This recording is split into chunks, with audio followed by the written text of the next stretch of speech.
Prutas na ang itsura ay malabuko, pagbukas mo ay mala-frozen na salad, amoy na nahahawig sa durian, at may lasa na mala-durian o goyabano, at kapag niluto naman ay nagiging mukhang dinuguan. May pangalang calabash pero hindi naman kalabasa.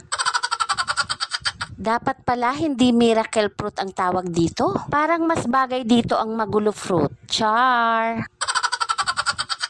For today's video mga marikoy ay pag-uusapan natin itong prutas na kakaiba. Bakit ito binansagang miracle fruit? Calabash naman talaga ang tunay niyang pangalan. At yan marahil marikoy dahil sa dala nitong mga benepisyo o sa mga hatid nitong pakinabang sa kalusugan ng mga tao. At yan ang ating pag-uusapan mga marikoy. Ang calabash fruit o mas kilala sa tawag na miracle fruit ay nagmula pa sa Central America. O diba, foreigner pala.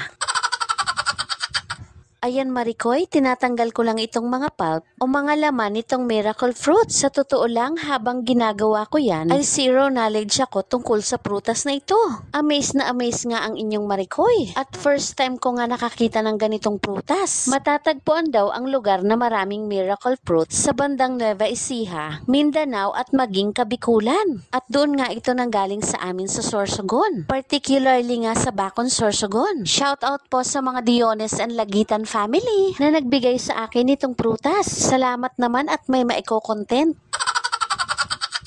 Ayan marikoy, sa dami nga ng laman nito ay halos mapuno na itong aking palanggana. Nakakatakam nga ito mga marikoy. Parang ang sarap kainin. Nahahawig ang amoy nito sa durian mga marikoy. At parang ang creamy ng kanyang laman. Pero dahil hindi ko kilala o kabisado itong prutas, ay for the pigil muna ang inyong marikoy. Baka lumaki ang aking tenga.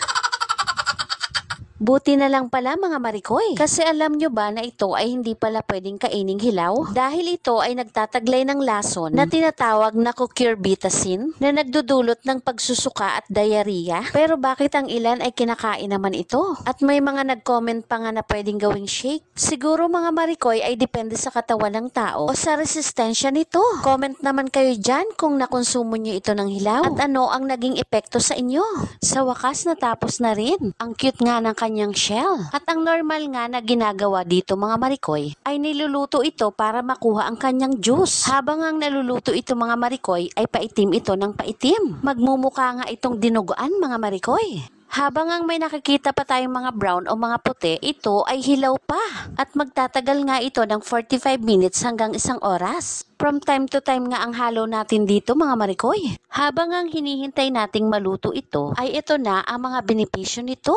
Ang juice nitong miracle fruit ay mainam daw sa ating respiratory system o may mga problema sa respiratory gaya nitong asthma o hika o maging sa matinding ubo. Mainam daw ito sa ating chest o respiratory tract. Mayaman sa mga vitamins gaya ng vitamin C, calcium, iron, sodium at potassium. Kaya mainam sa ating resistensya at nakakapag-boost ng immune system. Mainam din daw itong gamot sa dysentery o yung infection sa bituka at maging sa pananakit ng tiyan. At dahil sa taglay nitong mayaman sa fiber, mainam daw ito sa pagpapababa ng blood glucose level sa ating dugo. Kaya beneficial sa mga diabetic. Dahil sa mayaman ito sa fiber at tubig, ito ay mainam sa weight loss. Friendly ito sa ating tiyan at bituka dahil talo nito ang constipation. Mayaman sa inflammatory properties, mainam sa may mga hypertension. At ito ang pinakabongga dahil sa taglay nitong flavonoid at astragalus. Ito ay nakakapigil sa paglaganap o pagkakaroon ng cancers. O diba, ang syala. Alam nyo rin ba na ang dahon nito ay may pakinabang din? Dinidikdik ito at tinatapal sa sugat upang mabawasan o pigilan ang matinding pagdurugo. Ang pinakuloang bark o balat ng puno nito ay ginagamit naman daw sa paglinis ng sugat. Pero syempre, gaya ng ibang halamang prutas, ito rin ay nagtataglay ng side effect dahil nga sa taglay nitong hydrocyanic acid na nagsisilbing purgative o deworming effect at ang toxin nitong cucurbitacin, ito ay maaaring magdulot ng ulcer na nagiging dahilan din ng maagang pag-labor. Kaya ipinagbabawal ito sa mga nagdadalang tao. O ayan marikoy, kapag singitim na nga siya ng dinuguan,